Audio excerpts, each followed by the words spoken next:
great pleasure to welcome you all at our online platform of the Department of World Politics and International Relations at Russian Armenian University. As you know, the topic of our today's discussion is Turkey in the regional politics of the South Caucasus, interest, challenges, and opportunities. First of all, I would like to introduce you our panelists. So it's Dr. Svistunova, who is PhD in History of International Relations, Senior Research Fellow of Primakov National Research Institute of World Economy and International Relations of IMMO of Russian Academy of Sciences. She's an author of a great number of papers and reports concerning the situation in the Middle East and the relations between Turkey and such states as Russia, US, sorry, Iran, Iraq, Syria, and other Middle Eastern countries, the Balkans, etc. The second panelist is Michael Reynolds, who is Associate Professor of Near Eastern Studies at Princeton University. He is the author of Shattering Empires, The Clash and Collapse of the Ottoman and Russian Empires, co-winner of the American Historical Association's George Louis Beer Prize, Financial Times Book of the Summer, and the Choice Understanding title. His research areas include Ottoman and modern Middle Eastern history, Russian and Eurasian history, the Caucasus, international relations, empire, nationalism, Turkish foreign policy, and US foreign policy. At the same time, we're going to have a presentation of Dr. Vigen Chatrian, who is a lecturer in history and international relations at University of Geneva and Webster University, Geneva. He holds a PhD from the Graduate Institute of International and Development Studies, Geneva. He has worked as a war reporter and later in conflict resolution before becoming university lecturer. He has written on armed conflicts in the post-Soviet space as well as Middle East and North Africa. He has published articles in peer-reviewed journals on revolutions, transition, environment and security, media and development, genocide, nationalism, and Islamism.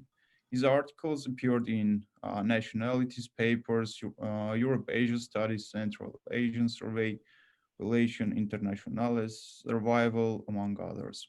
He is the author of War and Peace in the Caucasus, Russia's Troubled Frontier, as well as Open Wounds, Armenians, Turks, and the Century of Genocide. And last but not least, we are going to have the presentation of Dr. Vasilis Kapis, who is a Deputy Director and Lecturer at the Center for Security and Intelligence Studies in the University of Buckingham, as well as a visiting professor at the War Studies University of Poland. Before joining the University of Buckingham, Vasilis undertook postdoctoral research at the University of Tel Aviv. His research interests lie in the strategic and psychological aspects of security crisis and foreign policy decision making, as well as the geopolitical dynamics of the Eastern Mediterranean. So my name is Ruben Elamirian. I'm going to moderate our today's meeting, and I'm the chairperson at the Department of World Politics and International Relations at Russian Armenian University. So without further ado, I'm going to pass the floor to Dr. Svistunova and ask her to talk about the relations of Russia and Turkey and Turkey's politics in the South Caucasus. Dr. Svistunova, please. Okay. Thank you very much. Good afternoon, dear participants. Thank you for the invitation to take part in such an interesting discussion. And I suppose that everybody to understand the great importance of Russian-Turkish relations for South Caucasus region. So I would like to start my remarks by giving a broad picture of relations between Russia and Turkey. We know that there were different periods in their history, and two countries were rivals in the Caucasus, in the Black Sea region, and in the Balkans. There were a number of wars between Russian and Ottoman empires, and the frontier were changed for many times. That's why some peoples living in the countries situated between modern Russia and Turkey in the Caucasus have had the experience of close interactions or even been the part of both of the two countries. In the Republican period, Russian-Turkish relations had gone through active cooperation when the new governments in Moscow and Ankara were interested in breaking international isolation. Two countries also started to develop economic cooperation, and their ties were very pragmatic at that time. Russian-Turkish rapprochement has always been based on pragmatic reasons. And this is a very important thing to be noticed about Russian-Turkish relations. In the years of the Cold War, Turkey joined the Western camp and became the eastern wing of North Atlantic Treaty Organization. So Russian-Turkish relations were quite adversarial at that time. But in 1960s, Turkish relations with the USA deteriorated because of the Cyprus conflict. So Ankara started to seek for pragmatic economic cooperation with Russia again. After the collapse of bipolar system, Russia and Turkey, as many other countries of the world, had to oversee their foreign policy and their bilateral relations as well, especially in the beginning of the 21st century, when the new governments came to power in both countries. A new modern period started in the relations between Moscow and Ankara. Nowadays, Russia and Turkey have rather strong ties in different areas, and I will mention the most important of them. Firstly, political dimension. Russia and Turkey maintain intensive political dialogue on high level. The leaders of the two countries meet with each other for many times every year. At least it was so before COVID pandemic. And they often speak over the telephone. I suppose that they have more contacts with each other than with any other president of the world country. Russia and Turkey have the High-Level Cooperation Council established in 2010. It means that the governments of the two countries have joint meetings annually to discuss bilateral relations and to sign cooperation agreements. So not only presidents, but also the ministers of Russia and Turkey maintain direct dialogue. And all this is sure to be a unique situation in Russian-Turkish relations, which were marked by a number of wars and hostilities in the past. Secondly, there is an economic area. Last year, trade volume between the two countries reached $26 billion. One of the most important elements of economic cooperation is energy. Russia supplies natural gas to Turkey through Blue Stream pipeline. New natural gas pipeline Turk Stream, which was inaugurated this year, will bring Russian gas to the Balkan states. Russia is constructing Akkuyu nuclear power plant near Turkish Mersin, and it will be the first nuclear power plant in Turkey. Thirdly, we have a humanitarian dimension of modern Russian-Turkish relations. Last year, 7 billion Russians visited Turkey. This country attracts millions of Russians for many years already. Some people go there for several times, and I don't have official statistics on this aspect, but I think I won't be mistaken to say that in general about 30 billion of Russians have visited Turkey at least once. So cultural and humanitarian ties and social contacts between the peoples of the two countries develop dynamically. Then Moscow and Ankara have military cooperation. Turkey has bought S-400 missile systems from Russia and tested it despite reaction of its NATO allies and despite American sanctions. Surely it indicates that Turkish government is willing to act more independently in the international area. Another important point of regional interaction between Russia and Turkey is on a regional level. In Syria, Moscow and Ankara cooperate with Iran in trilateral process according to Astana Agreement. A very important trend of modern Russian-Turkish relations is mutual efforts to find common grounds when the two countries have divergent approaches to a problem. And in the case of Syria, is the best example of these new tactics, which helps to maintain balance in bilateral relations. The South Caucasus is a zone of special interest for both Russia and Turkey. Each of the countries has historical ties with the peoples of the region. And there are ethnic communities of Georgians, Armenians, and Azerbaijanians, both in Russia and Turkey. Ankara did not have an opportunity to influence the region when the South Caucasus countries were united, being the part of the Great Soviet Union. So Turkey was very fast to recognize the independence of the Caucasian republics. Ankara has established very specific close ties with Azerbaijan on the basis of ethnic identity.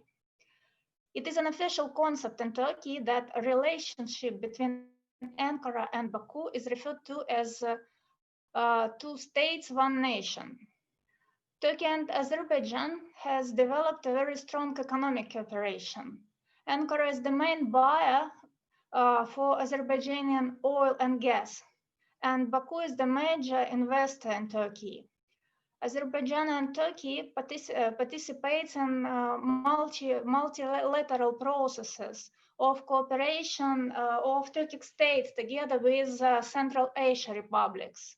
The two countries have a tradition of symbolic importance.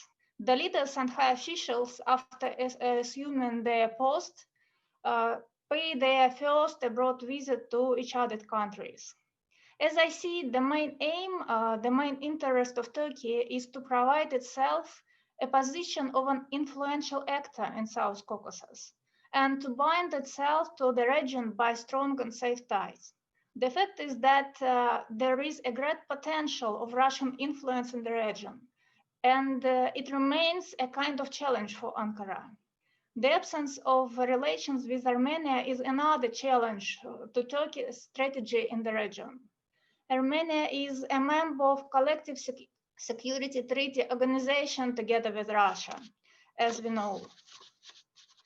And the opportunities of Turkey in the region based on several factors from my point of view. Firstly, Ankara has managed to become a part of infrastructural projects binding together Azerbaijan, Georgia, and Turkey. There are Baku-Tbilisi-Ceyhan oil pipeline, Baku-Tbilisi-Kars railway, Baku-Tbilisi-Erzurum natural gas pipeline, and there is Trans-Anatolian natural gas pipeline passing through Azerbaijan, Georgia, and Turkey, and bringing the gas to the Balkan states and to the world market as a whole. At the same time, Turkey is the first biggest trade partner of Georgia and the third biggest trade partner of Azerbaijan. Secondly, there is a wide-scale political dialogue in the region. Turkey has the high-level strategic cooperation council platforms with Azerbaijan and Georgia, and they have also established trilateral cooperation mechanisms. Among them are summits of Turkey, Georgia, Azerbaijan, regular trilateral meetings of foreign ministers and defense ministers. And thirdly, Turkey supports all the projects for Caucasian states integration with Euro-Atlantic organizations.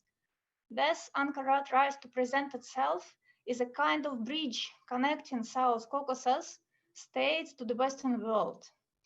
And in conclusion, I should say that in general, Russia and Turkey consider South Caucasus to be a zone of complementary interests. Recent developments in the Caucasus have proved that it is highly important to avoid direct involvement of Russia and Turkey in military confrontations in the region. Such perspective would be a very dangerous one, could break the whole regional balance and even international balance, and could lead to some catastrophic consequences. Thank you very much for the attention. Thank you, Dr. Svistunova, for your very interesting and insightful talk.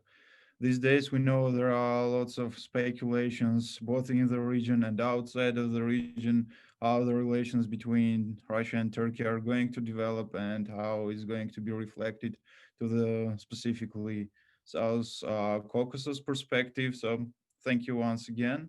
And I hope that through the Q&A session, we can elaborate on this issue. Thank you once again. As we are missing Professor Reynolds, as far as I understood, he has some technical issues. I would like to go to our next presenter, Dr. Vigen Cheterian, who is going to talk about the perspectives of Armenia-Turkey relations, the current stage, and also what kind of perspectives might be. Please, doctor, the floor is all yours. Thank you very much. Thank you for inviting me. Armenia-Turkey relations, if you want to summarize, you go to the border and you see that the border is the same as in the times of the Cold War. Armenia-Turkey border is the last piece of the Cold War Iron Curtain, which is still preserved.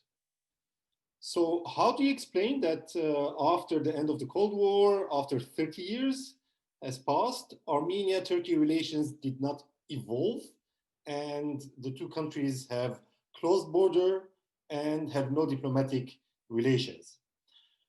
So this is the first remark. The second one is the fact that Armenia, Turkey have inherited a very heavy legacy, the legacy of the First World War, the legacy of the destruction of the Ottoman Armenians. And the shadow of this event is still haunting both Turkey and Armenia, not in the same way, in very different ways, but the influence, the impact, the fact that both Turkey and Armenia could not overcome this legacy is still there. And then the third remark I have is that you cannot, I mean, not you, but we can remark that in the last 30 years, the Armenia-Turkey relation was not separated from Armenia-Azerbaijan relation. In other words, the Karabakh conflict, the Armenian-Azerbaijani conflict, has overlapped with the Armenia-Turkey unresolved conflict. And this has made the Karabakh conflict very heavy, very tense, and very complex, because to solve the Karabakh conflict, you confronted with another obstacle, which is the Armenia-Turkey legacy. And to solve the Armenia-Turkey relations, you confronted with the Karabakh conflict, and both of them became very heavy. Now, if we look at these 30 years, we see that there were two occasions where the Armenia-Turkey relations were questioned, were in a dynamic situation, and both sides were thinking about what to do about it. The first period is 91, 93, when in the last months of 91, it was clear that the Soviet Union was falling apart, that new states will emerge, and Turkey tried to contact Yerevan, and both sides were thinking about what to do about each other. Eventually, they are neighbors, they share a border, and they had to think about these questions. Well, Turkey is the first state that recognized Armenia's independence, which is interesting. So Turkey was interested in seeing Armenia outside the Soviet Union and as a sovereign independent state.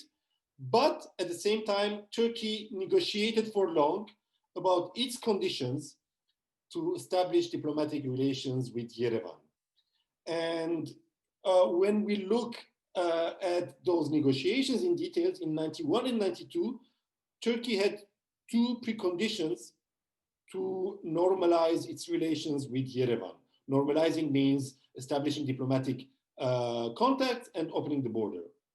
And the two preconditions were that Armenia would not follow the international campaign to recognize the 1915 genocide as such. So Armenia would disengage with the efforts at the time by the Armenian diaspora that was pushing for international recognition of the genocide. So this was one precondition. The second precondition was that Armenia would explicitly recognize the current frontier between Armenia and Turkey. In other words, Armenia would not have any territorial demands from Turkey. Now, for these two preconditions, Armenia was not ready to undersign the first one. And for the second one, Armenia was saying, at the time, the president being Levent Petrosyan, Yerevan was saying Turkey did not put such preconditions in front of Georgia, in front of any other post-Soviet countries, so why to put such precondition in front of Armenia? Armenia, by joining the UN, recognizes the borders of all UN members. Basically, Armenia was ready to normalize its relations without preconditions, but Armenia was not ready to accept Turkey's preconditions. Now in '93, there's a third Turkish precondition that was added to this list. And this precondition was that Armenia would agree to solve the Karabakh conflict based on Azerbaijani territorial integrity. So we see that in the early 1990s, Turkey had three preconditions, two of them proper to Armenia-Turkey history, going back to the 1915, and the third one was related to the emerging conflict between Armenia and Azerbaijan over mountainous Karabakh, over Nagorno-Karabakh. Now, my speculation would be that if in the early 1990s we did not have the Karabakh conflict, that the Karabakh conflict was managed without, sliding into a total war, probably there was a chance with the goodwill in Yerevan at that time and with the Turkish leadership ready to explore, especially under Turgut Özal, ready to explore different ideas, there was a window of opportunity to normalize Armenia-Turkey relations. But when we had a war next to that, to an already charged heritage, then this became very difficult for both parties to manage, and eventually they fell into a kind of relationship where the border was remained as such, and there was no evolution in the relationship. Now, things changed in 2008, not because of something specific between Armenia and Turkey, but because of the Russian Georgian War. With the Russian Georgian War, both Ankara and Yerevan, they realized that their situation was fragile. Of course, Armenia's situation much more fragile than Turkey's situation, because Armenia discovered that its communication lines passing through Georgia, most of them, were very vulnerable to any security deterioration of Georgia. Turkey, on the other hand, realized that its relationship with the South Caucasus and further east was very much conditioned with the same security challenges. So both sides in the post-2008 war had the interest to re-explore different possibilities. And this is the background of the football diplomacy, the fact that Turkish President Abdullah Gül was ready to come to Yerevan to watch a football match, but also to initiate very intense diplomatic negotiations that ended up with the Zurich Protocols in 2009. Now, when we see the Zurich Protocols, the same 3 points are there. Two of them are the two documents of the Zurich Protocol, normalizing relations through establishing diplomatic exchanges. And the second document is about the opening of the frontier. And both of them, they are kind of conditioned by the idea of establishing a commission of historians to study the history of what happened in the past. Now, the third point is not in the Zurich Protocol, and probably that's why the Zurich Protocol was not finalized by both parliaments, as the Turkish parliament never ratified it, because specifically the Karabakh issue and the Azerbaijani presence not being mentioned in the protocols. Now, this was the whole idea of the Zurich protocols, to separate Armenia-Turkey relations from Armenia-Azerbaijan relations. But eventually the Zurich protocols failed because Azerbaijan was not part of the discussion, and Baku was furious. Mr. Ilham Aliyev, the president of Azerbaijan, was furious. He qualified the Zurich protocols as treason against Azerbaijan, and Azerbaijan put enormous pressure on Ankara to not to follow these protocols. So the end result was that the second attempt in normalizing Armenia-Turkey relations failed. And basically, since 2009, we do not have any important diplomatic initiatives on normalizing or on exploring how to go further in Armenia-Turkey relations. I will conclude by saying that when we look at this last 30 years, and today we see that Turkey was part of the Karabakh War, of the Second Karabakh War, one should ask a number of questions about Armenian strategy in the last 30 years, and specifically about Armenia's diplomacy. That Armenia's diplomacy has been so weak, so passive, not taking initiatives, not thinking outside the box, and not being able to maneuver on different occasions and to separate the Armenia-Turkey relations from Armenia-Azerbaijan relations. All these failures have led us to see the Second Karabakh War take place. I thank you for your attention, and maybe we can pick up some ideas in the discussion later. Thank you very much. Thank you, Dr. Chaterian. Thank you very much for your very interesting talk.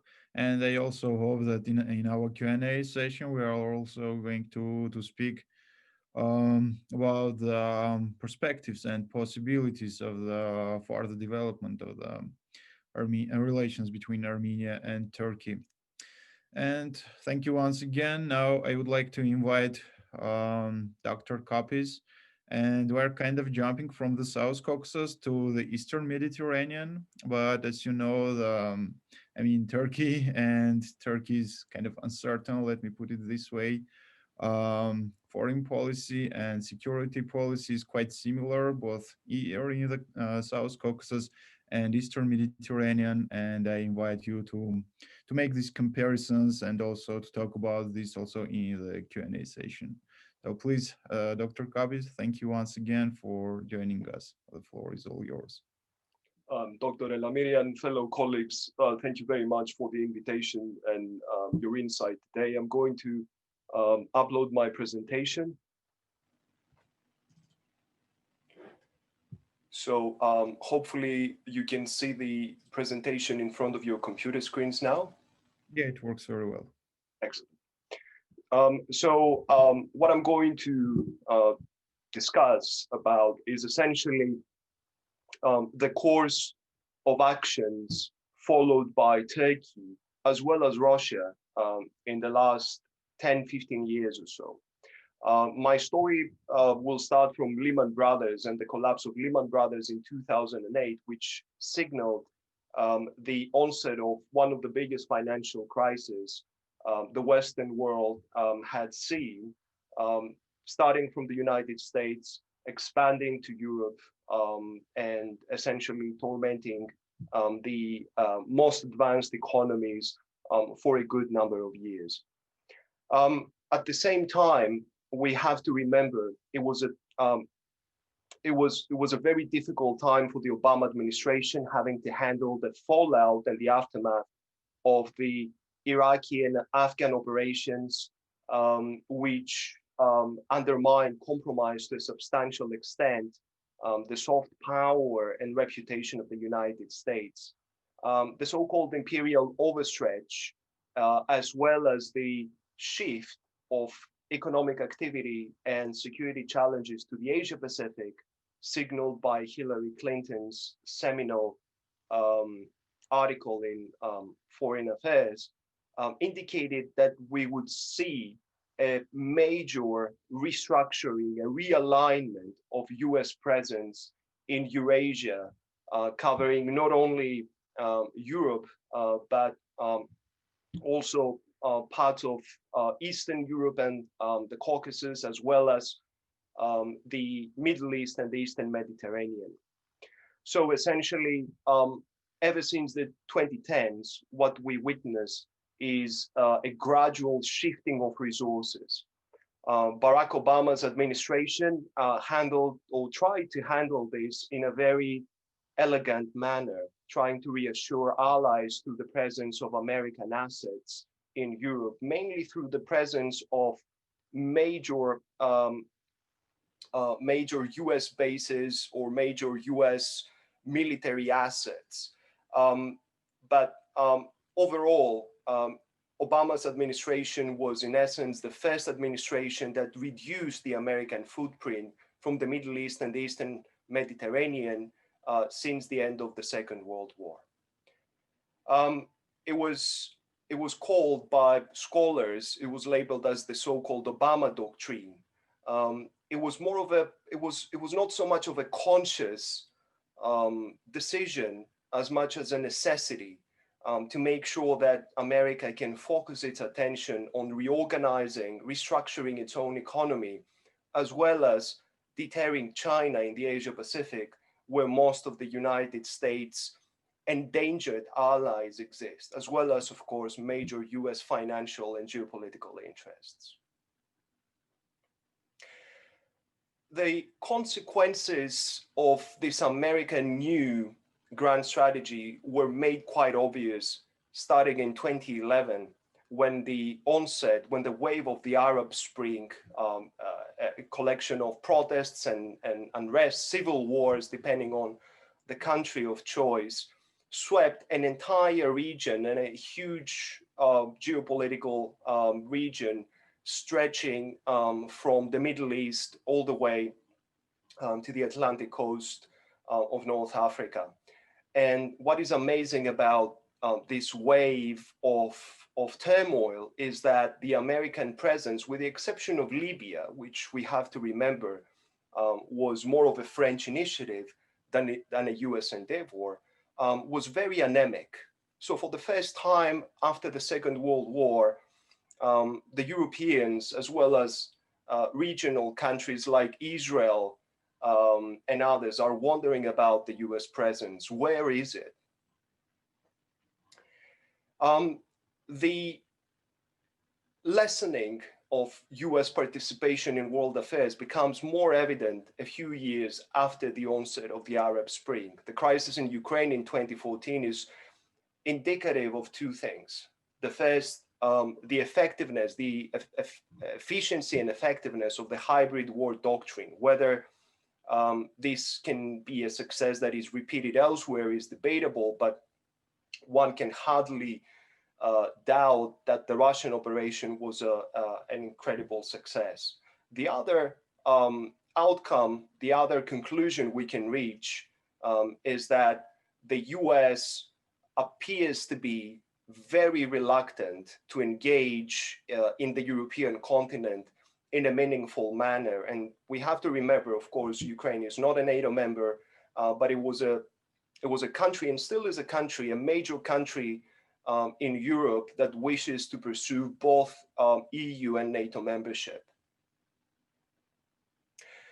The surge, of course, the Syrian crisis did not start after the Crimean crisis, but the Syrian crisis escalated soon after the Crimean crisis. This is because the Russians probably realized by that point that the United States was shrinking its presence throughout the Eastern Med and the Middle East. So the Russians, in a sense, were testing the waters, testing the willingness of the United States to uphold their status as the pacifier, as the security provider in the southeastern wing of NATO. And Syria is an important geopolitically state because of its location right at the doorstep of NATO. So the surge in the Russian surge in Syria was indicative of, once again, the absence of the United States. Yes, the US and other NATO countries backed up to a substantial extent the Kurdish forces in northern Syria, but this was also a half-hearted operation that was essentially curtailed by the subsequent Trump administration. So it is evident, not just for the Russians, at approximately 2015, 2016, that the Western security order can be challenged. And the second major actor that tries to take this situation into consideration and tries to capitalize on the situation is, of course, Turkey. The crisis in Libya is in many ways the manifestation of another. Before going to Libya, of course, we have to remember that in Syria, the Turkish presence was manifested through the operations, the military operations in northern Syria that essentially created two de facto Turkish controlled zones in an effort essentially to prevent the Kurds from establishing a unified presence that could perhaps potentially in the future threaten the integrity of the Turkish state and reach all the way to the Mediterranean. So the Turkish operation was more ambitious. It had to settle with fewer gains on the ground, but in essence, the Turkish state expanded the Turkish territory. The Turkish military expanded the Turkish territory for the first time after many, many years. Libya was the testing ground of a second major Turkish and Russian operation. And the two countries, much like in the Syrian theater, they actually were supporting opposing factions, with the Turkish military defending the officially UN recognized government in Tripoli, whereas Russia, along with other regional powers like the United Arab Emirates and more importantly Egypt, support the General Haftar forces. So again, much like in Syria, a competition, but finally an understanding and a coexistence of both Russia and Turkey in the same operational theater. The situation as it is today is perhaps well captured by this graph by the ISW, the Institute for the Study of War. It's Russia-Turkey competition, but it could be read as Russia-Turkey cooperation in many ways, stretching from the Caucasus, really, and we can put what happened in Artsakh in context by looking at this map, going to Crimea, then going to Syria, and of course, Libya. Now, you will probably see that those areas between Greece and Turkey that, according to international law, are uncontested. These are Greek islands, essentially, and Greek maritime space is now contested by Turkey. So we have, under this narrative that I presented, essentially what I'm trying to suggest is that in this very vast area that is challenged because of American retrenchment, at least until now, we're not sure what's going to happen under Biden's administration. What we see is Russia and Turkey competing, but also settling, much like a Russian-Turkish Yalta, the contested spaces in different countries. In the case of Greece, the issues at stake are only connected to the Greek-Turkish rivalry, with Russia being very much silent or absent from the conflict, from the rivalry, besides the fact, despite the fact that in the past years, Russia had traditionally supported diplomatically, at least, the Greek positions. There's two major issues at stake. The first is the extension of the Greek territorial sea to 12 nautical miles, much like most of the states that have maritime areas. And there's currently a casus belli, a Turkish threat to start a war if Greece exercises its lawful rights to extend its maritime areas of control. And also a more general, a wider dispute in the Eastern Mediterranean, not just between Greece and Turkey, but between Greece, Cyprus, Egypt, Israel, Lebanon, Libya, and Turkey, with regards to the delimitation of the exclusive economic zones.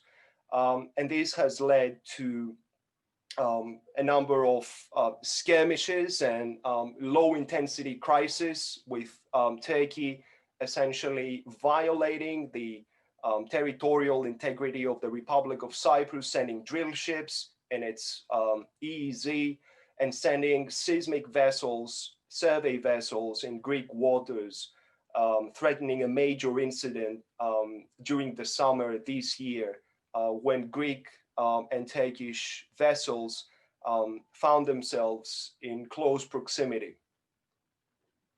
One of the recent developments is a highly disputed, very problematic agreement between Turkey and Libya for the delimitation of the two exclusive economic zones that essentially disregards completely the Greek island of Crete, which is one of the biggest islands in the Mediterranean. This has led to diplomatic activity and a counter, essentially, agreement between Greece and Egypt, which respects international legal provisions. What we can expect in the very near future is a continuation of the broad affair between Greece, Egypt, who are cooperating very closely, as well as Israel, against Turkey and Libya, essentially for violating international legal provisions in the delimitation of maritime areas. Finally, what I would like to showcase is something that has been overlooked. We often say that it is Mr. Erdogan who's causing all this trouble. My presentation aimed at showcasing that it was, in essence, a gap, a vacuum, a power vacuum initiated by the United States that enabled Turkey to promote itself in the region and try to question and alternate the status quo ante. Actually, this can be explained a lot by looking at the Turkish economic growth in recent years, as well as its military spending. So between 2002 and 2020, the Turkish economy tripled essentially its size, with a lot of assistance from a very expansionary fiscal and monetary policy. The real GDP growth per capita of Turkey is close to the top performers like Lithuania, Latvia, the Baltic states, whereas Greece, you can see Greece and Italy being the worst performers between 95 and 2017. So this creates a real power differential, a power imbalance in the Eastern Mediterranean. You can see here that the GDP growth in OECD countries between 2007 and 2017 has been tremendous for Turkey, a top performer, whereas Greece plunged essentially, as well as Italy, in a major financial crisis. Turkey happens to be a densely populated state, with Turkish maritime areas being very densely populated, a situation exacerbated by the concentration of irregular migrant populations along its shores. On the other hand, Greece and many other areas in the Eastern Med are sparsely populated. Again, a power indicator, a difference that is hard to ignore. In terms of defense expenditure, Turkey is, again, a top performer in NATO as well as in the region. We can see the Turkish defense expenditure increasing markedly between the early 2000s and the 2010s, and Turkey is also in possession of a very competitive defense industry that produces a lot of materials and tries to achieve full autonomy in the next 10 to 15 years. This is a graph again with regards to military spending between 2009 and 2018. Those were the countries with the biggest increase. Top performer is China, only second is Turkey, expanding its military spending by 65%. We can understand why this is very important, trying to cover, as we suggested, the power vacuum left by the United States in the southeastern flank of NATO. Also, with regards to defense expenditure, we have to take into account that Turkey is one of the top performers in terms of the percentage of the defense expenditure devoted to armaments acquisitions. So whereas most advanced countries spend a small fraction of the defense budget on acquiring new weaponry, Turkey is a top performer with 38.6% of its defense budget heading directly to new weapons acquisitions. And of course, this results in a very stark bilateral balance of power between Greece and Turkey. The two countries were more or less following each other in terms of defense expenditure until the early 2000s, and then until 2008 and 2009, just before the Greek financial crisis. Greece was trying hard to keep up with the Turkish defense spending. Afterwards, that was obviously impossible. The response of Greece lately has been to try and drastically increase its defense spending, adding in recent months another 3 billion euros, essentially for the years 2020 and 2021, rushing to France to buy Rafale fighter jets, trying to essentially reduce the gap. Whether this is feasible, we'll have to wait and see. But one other area is diplomacy, and this is where Greek activity, along with Egyptian, Israeli, and French activity, resulted in very tangible gains. We've got an Eastern Mediterranean partnership between essentially France, Egypt, Greece, Cyprus, and Israel that is shaping developments in a very decisive way. In recent months, this partnership has expanded to non-Mediterranean countries like the United Arab Emirates, as well as the Saudis, as well as Saudi Arabia, the Saudi Kingdom. The prospect for the future is to increase the effectiveness of this partnership, of this cooperation. This is not a traditional military alliance, by including other countries that are deeply affected by the Turkish assertive behavior. So a thought for the future would be to include Armenia in this nascent partnership. Thank you very much for your time. I believe I have slightly exceeded my time limits. Thank you very much. Dr. Kopis, thank you very much for your very interesting and insightful presentation. It was like very good. Thank you very much. And I would like to ask you if it's possible to share with us your presentation, I mean, with the participants, if it's possible. Thank you once again. And we have Professor Reynolds, who has just joined us. Hello, Professor.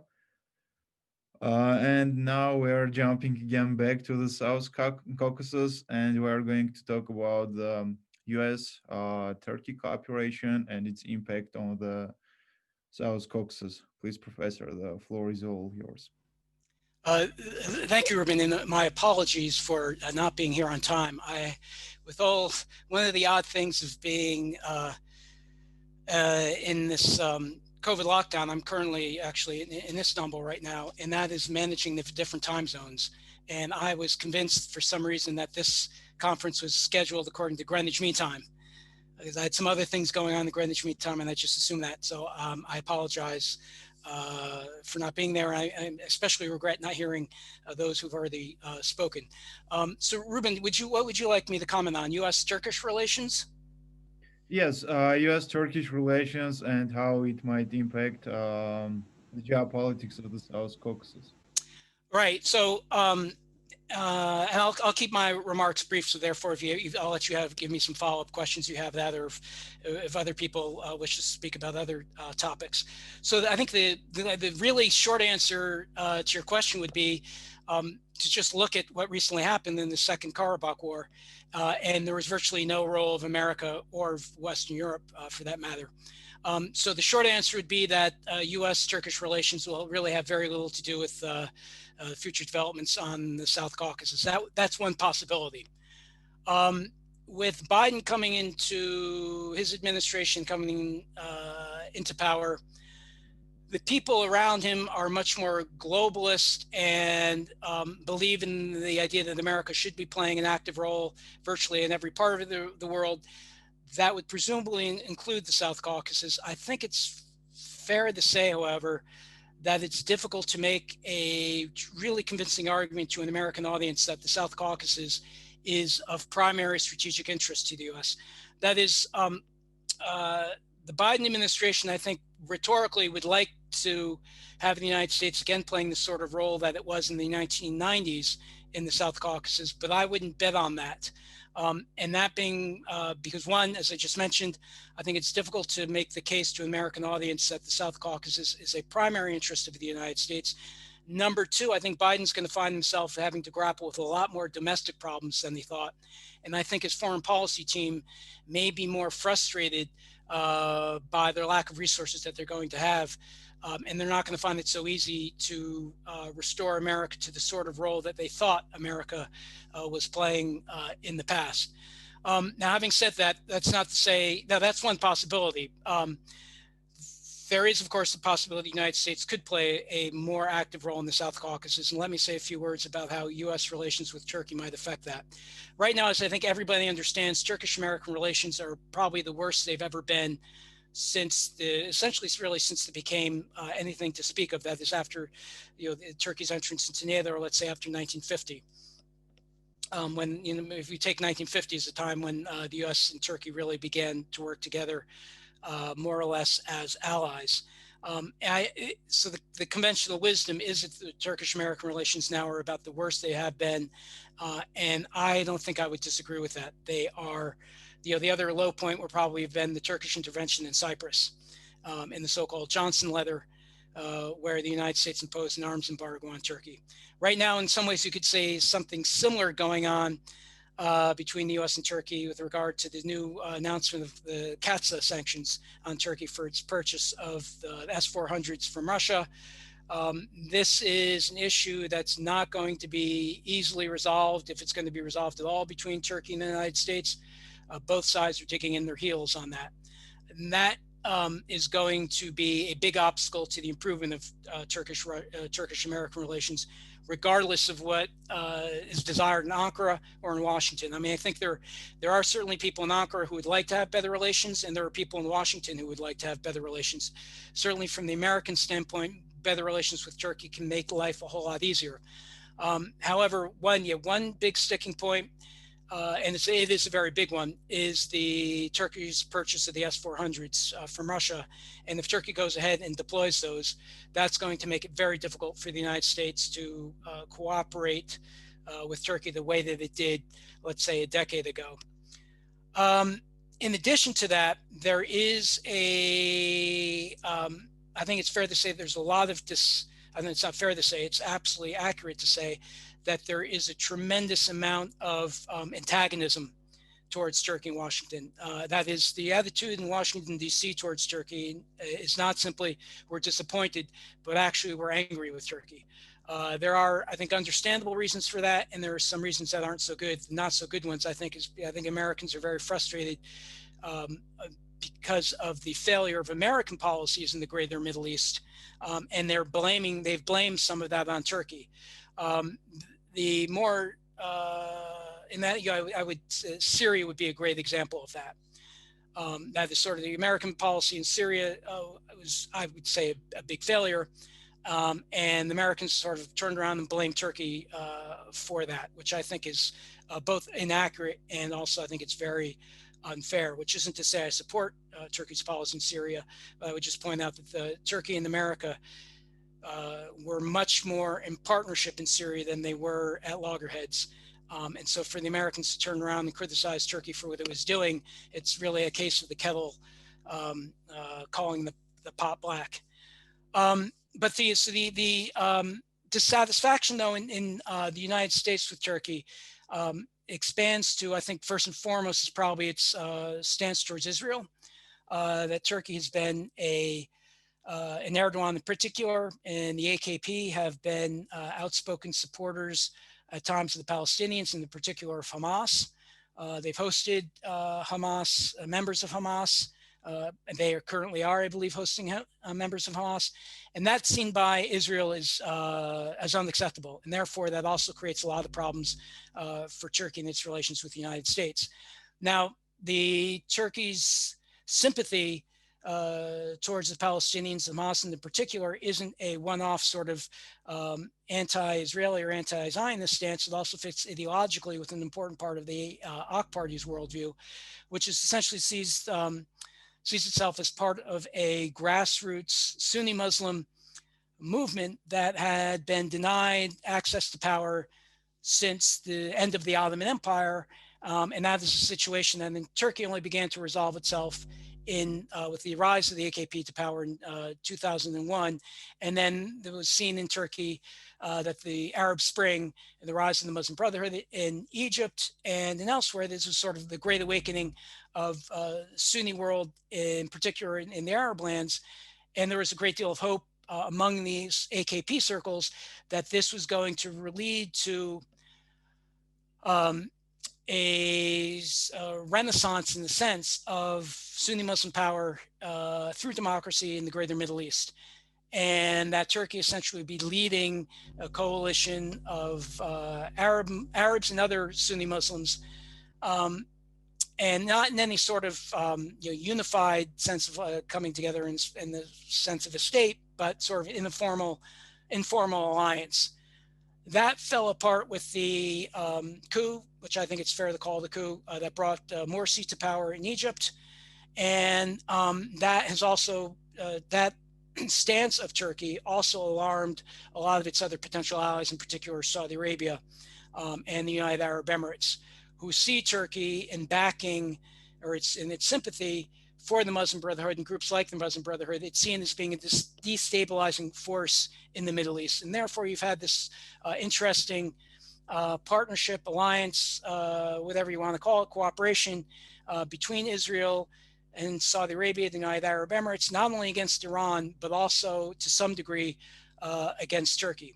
And that is also brought in the United States. And in addition to that, you also have Turkey's has been flexing its muscles in the Eastern Mediterranean, and rather remarkably, I would say, has helped kind of spur a coalition between Israel, Greece, and Egypt, and which in itself I think is almost, I would be tempted to say, an achievement of Turkish foreign policy.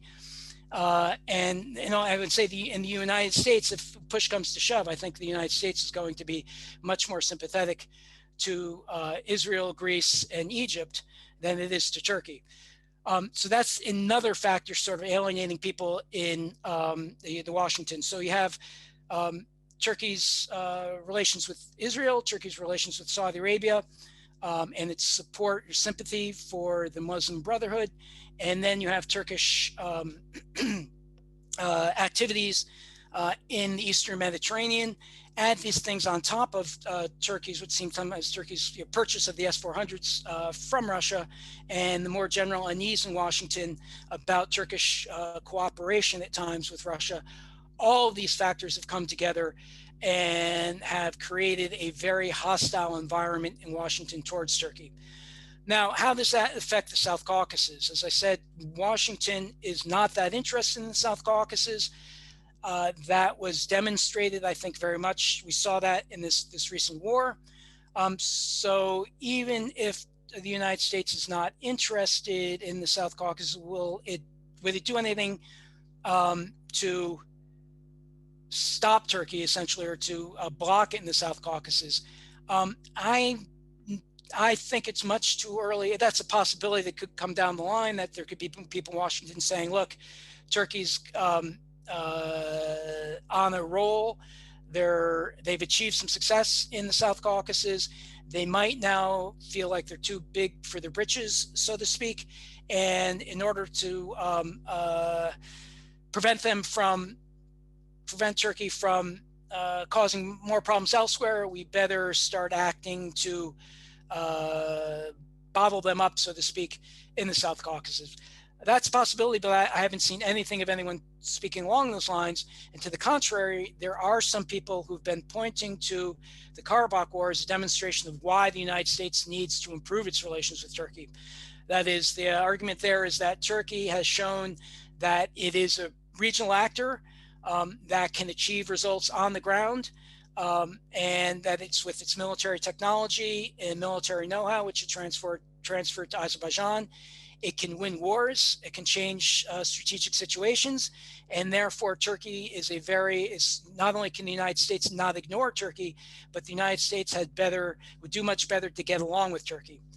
And then, in particular, what is the possibility of Turkey and Azerbaijan being used as a pro-American force against Iran? And the fact that Iran was seen during the Karabakh conflict as being more sympathetic to Armenia, that was again cited by people as one reason why the United States should be more sympathetic to Turkey and to Azerbaijan. The demonstration of enhanced or higher levels of Azerbaijani nationalism inside of Iran, which this time around there were protests and demonstrations inside of Iran, which were sufficient to get the regime in Tehran to change its rhetoric on the Karabakh conflict. So we actually did see an effect there. The visit of Erdogan to Baku last week, where he read the poem that spoke about the division of the Azerbaijani nation across the Araz River. That triggered a very hostile reaction from Iran, and that did get the attention of some people inside the United States who've been arguing, hey, look, the United States really should patch up its relations with Turkey, because Turkey has shown it's, again, an effective power.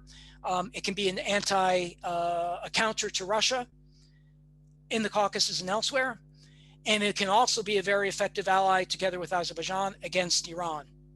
And therefore, in this school of thought not only should the United States not be interested in the South Caucasus, but perhaps we should actually be backing Turkey in the South Caucasus, and turning the focus of Turkey in the South Caucasus to turning it against Iran, but also, keeping the Russians on edge might be the best way to put it. Keep them, ideally push them out of the South Caucasus, or at a minimum, keep them preoccupied in the South Caucasus. That, I think, is a minority viewpoint, but it is one in Washington, D.C.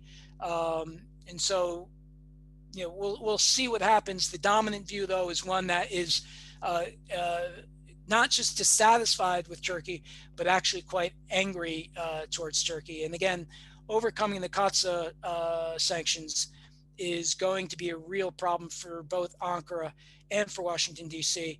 I could also, I've been going on now longer than I thought it would, so I won't say anything more, but let me just last mention Biden in particular might be a very problematic person for Ankara. He gave an interview to the New York Times. It was in January, I believe. Let me see. We are in, maybe it was January of this year, where he said a number of things were really quite inflammatory for Turkey. And those things, the recordings of the interview with Biden got out on YouTube, and they became, everyone in Turkey knows about them.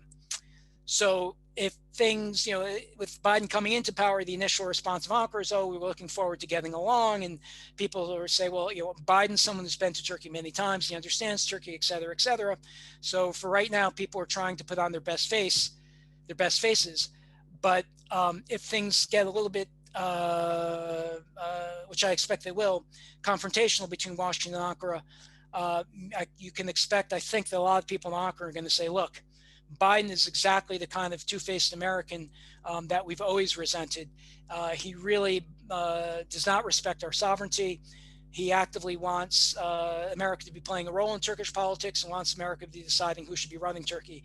And therefore, we don't want him. And that, needless to say, because Biden made it clear that he would like to see Erdogan driven out of power.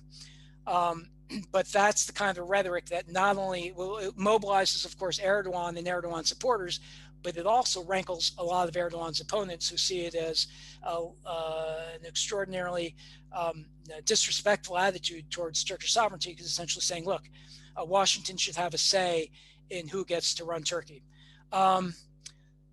So yeah, let me, I'll conclude on those notes. And if Ruben, if you have questions or somebody else does, you can ask now or whenever you might think the best time. Thank you, Professor. Thank you for a very interesting presentation. Now, once again, I would like to thank all the presenters for their very interesting and insightful talks. And I would like to open up the floor for the Q&A session. So whoever has a question to any or all of our presenters, just feel free to put your name in the chat box. Sorry, or raise a hand. So we have a question from Georg Melikian. So the participants, before asking your question, please represent yourself. Please, Georg. Oh, we can't hear you, your voice. Hello, everyone. Do you hear me? Yeah, it's good. Yeah, my name is Georg Melikian. I am the assistant to the president of Armenia, but I am now talking by my own. It means that I'm not representing the official position. For many, many years, I'm not in Turkology or in Turkish studies, but I'm studying Turkey as a very important player in the region and directly involved in the in geopolitical configurations in this region. I will not make comments on presentations, but I will ask a couple of questions. The first is regarding Armenia-Turkey relations. There have been some rumors that Armenia and Turkey may have open borders, and this, it's not something new. Vigen talked about the football diplomacy, tried to give us the background of Armenia-Turkish relations, although there are many other nuances in these relations, and not to tell that there are also other players involved and other factors that impact those processes at that time. How do you see the the possibility of opening the borders. There are some rumors that I told you that Turkey is discussing with Russia the possibility of opening the borders, but without involving Armenia. You may ask, it's not, you might tell me that it's not possible. True, but given the current developments and the changes in the configuration of geopolitical schema or geopolitical frame, Armenia seems to be sidelined, and Turkey can make negotiations with Russia directly. Same thing we can hear also about Iran making some deal with Russia over Armenia. So this is my first question. How do you see the possibilities of Turkey-Armenia relations directly or indirectly? And the second question is Russia's role here in the South Caucasus. Do our speakers see Russia having more influence? And if yes, how you assess this, how it is expressed in your opinion? There are some experts saying that Russia gained a lot while Turkey didn't, although some others say that Turkey gained more presence in the South Caucasus. So what is your perspective on this possibility? Thank you. Thank you, Georg. So who would like to take the question? I guess Shall I try? Because I think the first part at least concerns me. Well, Russia-Turkey relations are very complex.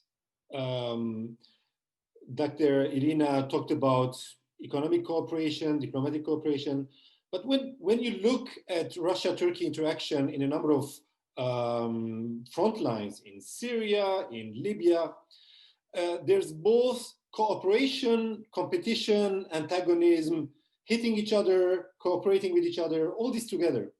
But most of all, Russia and Turkey managed, first in Syria and then I think to Libya to a certain degree, and now we see it in South Caucasus, in Karabakh area, is that by this very strange cooperation and antagonism, they have created a space where they maximize their profit by excluding two actors. One is the West, very clearly, but the other is the local actors. So I don't know about the details of negotiations between Ankara and Moscow about opening or not opening and how to open Turkey-Armenia border, but I can imagine that by this war, both Russia and Turkey have increased their influence in the South Caucasus. And we see that Armenia has lost a lot of its sovereignty. But I would say that also Azerbaijan is losing part of its sovereignty by having invited both Russia and Turkey into the Karabakh conflict. And I think this is the biggest failure of Baku-Yerevan mutual relations since 1994, because the two parties failed to talk to each other and find a solution on the Karabakh conflict bilaterally. They eventually invited regional powers to intervene and to take over their own task. If you want, watch what happened in Syria since 2015. Russia intervened directly in September 2015. Turkey was angry, shot down the Russian Sukhoi. For 6 months, the relations were very tense, but then eventually Russia and Turkey found a way to cooperate. They hijacked the Syria negotiations away from Geneva to Astana. And by doing that, they excluded both the Syrian opposition and the Syrian regime from the negotiations. And I'm afraid that in the coming period, we might see a similar dynamics in the South Caucasus, in Karabakh. Maybe also we will see some developments on Georgia, question. If Russia-Turkey negotiations will move forward and give results. And that's why I think it's in the interest of Armenia and Azerbaijan, although what I'm saying, it's very painful, right? They are just emerging from a very bloody war. But in the short term and in the medium term, it's in the interest of Yerevan and Baku to talk to each other and to find concrete solutions to their concrete problems. Because if they fail to do that, then they are the big brothers, Russia and Turkey, who are going to do that for them. Thank you. Anyone else wants to take on the questions you were raised? I can comment the question that how about the negotiations of Russia and Turkey about opening Armenian border. I didn't hear about it, but I don't suppose really that Russia and Turkey could solve such question without Armenia. Actually, it is the question of bilateral agreement of Armenia and Turkey. And what about increasing influence in South Caucasus and your question who gained more Russia and Turkey? I don't think that it is correct way to look at Russian policy in South Caucasus just as a case of gaining influence. South Caucasus problems is very important for Russia because we have a very large Armenian diaspora and we have a very large Azerbaijani diaspora. In some case, it is a kind of inner problem for us because you know that after this start of Second Karabakh War, Russian government was very attentive to prevent any clashes in Russia between Armenians and Azerbaijans.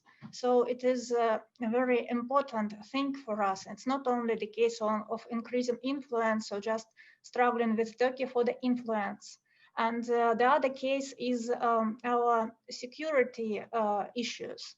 You know that Armenia is the member of Security Treaty Organization, and Russia have some obligations to act together with Armenia in case of clash between Armenia and Azerbaijan. So it is a very important thing. I don't suppose that Russia look at South Caucasus only as a platform where it competes with Turkey for influence or something else. South Caucasus has separate value for Russia without any Turkish presence. Thank you. Thank you, Dr. Svistunova. Bill, please, Dr. Copies. Thank you. I think reputation is very easy to lose, and it can be done instantly, and very hard to win back, as the Americans have probably realized. Now, trying to answer Mr. Melikan's second question.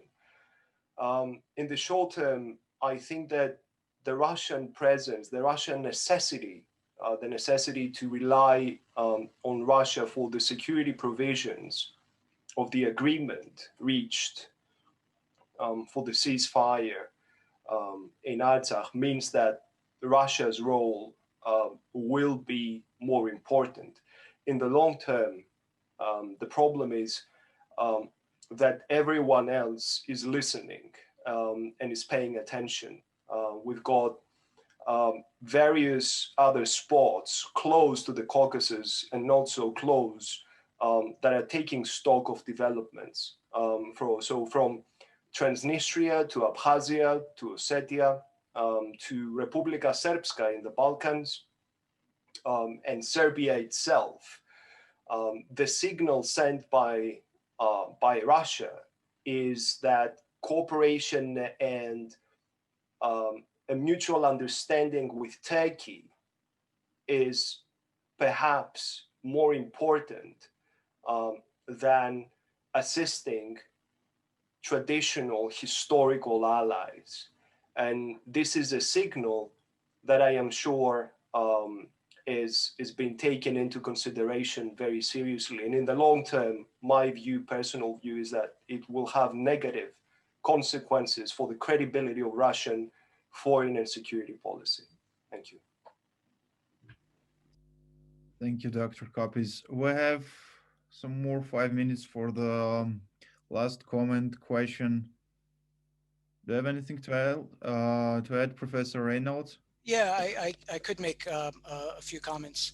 I did see regarding this question of who are sort of the big winners in this, outside winners, be Turkey or Russia. There has been a lot of writing on that, and it's been interesting to see some analyses saying, oh, Turkey was, or others saying, Russia was, because now Russia has peacekeepers in Karabakh, which it was never able to get. I think this is an incorrect way to approach the conflict, as being one that sort of was almost as if it's engineered or exploited by the outside powers purely for their own purposes.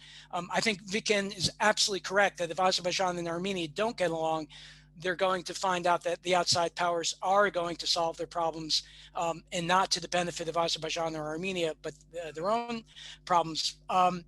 But I think looking at Russia's role in this, I think, as asked to Putin about his viewpoint on the increased presence of Turkey in the South Caucasus, and he said very straightforwardly, this is a consequence of the breakup of the Soviet Union. I think Putin, in many ways, is much more transparent than people, at least in the United States, want to recognize. There's always this idea, oh, he's some kind of malevolent actor that is always scheming, and he's got to be doing something that we don't know about, and it's got to be something malevolent. I think perhaps Russia was successful in, I mean, if you want to call it that, where it was not displeased to see the West kept out of this conflict. And that reminds me of, historical parallels. Those of you who are familiar with the fall of Baku in 1918, Lenin's decision that the Bolsheviks in Baku were not to cooperate with the British in order to resist the advancing Ottoman and Azerbaijani army, because he thought it would be easier to recapture Baku from the Ottomans than it would be from the British. One could sort of see a similar idea here. Better to have the Turks in the South Caucasus than to have the Americans. I think it's also on this idea of the peacekeepers. A lot of people are scoffing, saying, "Oh, Russian peacekeepers, they're never going to leave." And I thought to myself, because as if there's something kind of ingrained into the Russian DNA that says once you hold territory, you can never get it up. And I'm always amazed when I hear this sort of attitude taken. When I, recall the end of the Cold War, or even really before the end of the breakup of the Soviet Union, first you have the withdrawal, which is absolutely unprecedented, of Soviet forces from Eastern Europe. Likewise, you saw the Soviet Union break apart without any active effort on the part of Moscow militarily to hold it together. So I think kind of this idea that, Russia has peacekeepers in there and it's part of a grand scheme of Putin to maintain an eternal lock on the Caucasus is misreading it. Nonetheless, it's clear that having peacekeepers there is going to give Russia leverage in the region, and undoubtedly Russia is going to use that for its own best interest. But I think sort of this idea that Russia has strategized this to the three moves out from the current move is incorrect. And I think one of the things, Russia will have leverage by virtue of having the peacekeepers there. But overall, I don't think Russia's power is not growing. If Russia's economy were growing and Russia had other leverages that were going to be increasing in the next decade, then one could see, yes, Russia's going to be able to change things in the South Caucasus in its favor. And I don't see that happening. And so therefore having the peacekeepers give Russia some leverage there. But I think that's more to keep things from changing in the direction that Russia wouldn't see, as opposed to being a lever that Russia can use to change it in the direction which it would like to see things go. Let me just make one last point, which is the role of Turkey in Azerbaijan. A lot of the people, I think, are taking for granted that we're going to see an enhanced and more active Azerbaijani-Turkish partnership. And that's quite possible. Perhaps it's even probable, but there are reasons why we might think that's not going to happen. And I won't go into all the details of that, other than to just leave it here that, this idea of the Azerbaijanis and the Turks throw around that we are one people with two states. It's a nice slogan, but if you look a little bit deeper, there's actually huge differences between Azerbaijanis and Turks. And there is nothing magical that's going to say that Azerbaijan and Turkey are going to remain very close allies from now until eternity. And there are a lot of good reasons to think that they will not do that. One of the possibly important consequences of this conflict, I think, is that if it concludes, as it looks like it has, that Azerbaijan has recovered Karabakh, that's very important, one, for Azerbaijani self-respect and respect vis-a-vis Turkey. And it also now means that Azerbaijan is potentially a whole lot less dependent upon Turkey. Azerbaijan essentially gotten from Turkey what it needed, which is backing for us to get Karabakh. And Turkey was able to offer, for some time, diplomatic support, moral support, and then, of course, critically, military support and military support in the form of military technology. Azerbaijan has gotten back what it wanted. Now there's the potential that Azerbaijan can turn around to Turkey and say, thank you very much. We're very grateful for everything you've done for us. But now we're going to do things the way that we, Baku, wants to do them. And our interests often overlap with yours, with Ankara, but we also have interests with some other powers, Moscow, etc. And don't take us for granted and don't treat us like the little brother, which the Turks do have a tendency to do that. With Azerbaijan. I mean, a rough parallel, it's by no means a perfect one, would be to look at Sadat prior to the 1973 war with Israel. Sadat had a very close alliance with the Soviet Union, bought a lot of weapons, brought in lots of advisors from the Soviet Union, and he used them in order to fight the war in 73 against Israel. He got from that war what he needed, and he got from the Soviet Union military aid that he needed in order to shake up Israel and ultimately convince the Israelis to make peace with him and to convince the United States to say, look, you need me if you want to have a stable Middle East. After he fought that war, or actually even before he fought that war, remember, he kicked out the Soviet military advisors from Egypt. So he did a complete 180. And I'm not saying I'm predicting that for Baku, but they would have that possibility now that, one of the consequences of this conflict would be that if Baku decides they can put more space between them and Turkey than they have in the past. And I'm not saying that they will do that, but they have that possibility. And here's where I would, lastly, might just say, the people have been talking about the possibility of reopening the borders between Armenia and Turkey. Undoubtedly, that would be a very positive step. I think many people would very much like to see Armenia and Azerbaijan at peace, as Armenians and Azerbaijanis have more often in history, they've been at peace rather than at war. Let me stress that. One could say the same thing, arguably, about Turks and Armenians. And there's a tremendous potential in this region if it could move beyond these conflicts. And that would be one concrete gesture of goodwill on the part of Turkey, would be to opening the borders with Armenia. That was something that Turkey and Erdogan in particular was thinking about roughly a decade ago. So it's, again, not something completely out of the realm of the possibility. Unfortunately right now is that the fact that Turkey has, in its foreign policy, has taken on such a sour attitude and such a militant one, that this would really be sort of breaking with recent precedent, where Turkey now turn around after quarreling with all its neighbors and say to Yerevan, hey, look, let's try to get along. On the other hand, maybe if Turkey does want to put a new face on things, and there is some realization in Ankara that we have been making a lot of enemies, more enemies than friends in the past 5 years, maybe we should turn that around. Armenia would be a very easy way to do that, because at the end of the day, Armenia is a very small state and really can't do anything to Turkey.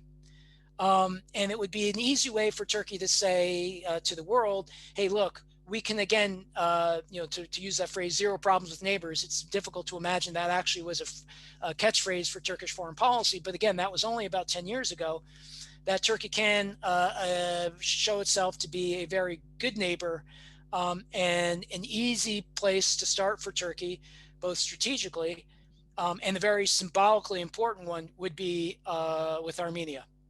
I'm hopeful that that could happen. Again, I don't want to predict that it will happen, but there is that possibility. Thank you, Professor. We have a brief comment from Mr. Melikian. Yeah, thank you everyone for your comments and trying to answer my questions. And I just want to make a couple of remarks regarding especially Michael Reynolds. comment on the conflict. Michael, you're right if in the way that my question could be wrong if I was talking about from the perspective of the conflict between Armenia and Azerbaijan over Nagorno-Karabakh, but I'm talking about Russia's foreign policy and Russia's power projecting, which is linked somehow to the conflict, but it's not entirely linked to that. So my question was and still remains about how Russia wants to see itself, how Russia wants to position itself in the region. And because on the ground, the situation is slightly different from what one can see from outside. We have not just peacekeepers, but the military personnel, which goes up to 10,000 people there in Nagorno-Karabakh, even more, which means that it is not about only peacekeeping. I'm not claiming anything, I'm not saying anything, but I'm just trying to see with you what could be the reason of that and how it could evolve in the region and why, for example, Georgia is feeling some threats already from the Russian augmented presence in the region and how they are making trilateral talks with Iran, Azerbaijan, and Russia without involving Armenia. The same goes for Turkey, Russia, and Azerbaijan without involving Armenia again and again. So these are questions that I was trying to bring to your attention. I know I'm not really very sure about the answers because me personally, I also want to understand what is the dynamic and where we go. But I have just some, thoughts that I would like to share with you and to give, to ask you, what do you think about that? So you try to answer, but still my question remains about the Russia.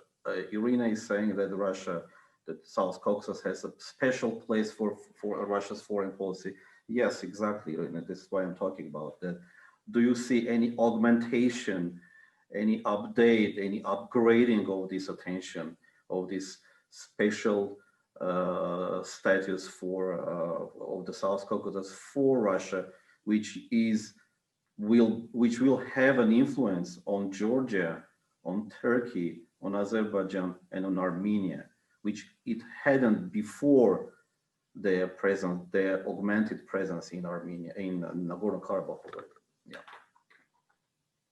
Thank you, Mr. Melikian. Probably the question should be directed to our diplomacy, why the Armenian side is absent from these trilateral talks. But anyway, Dr. Svistunova, if you want to respond to the question, or any final remark from anyone from the panelists.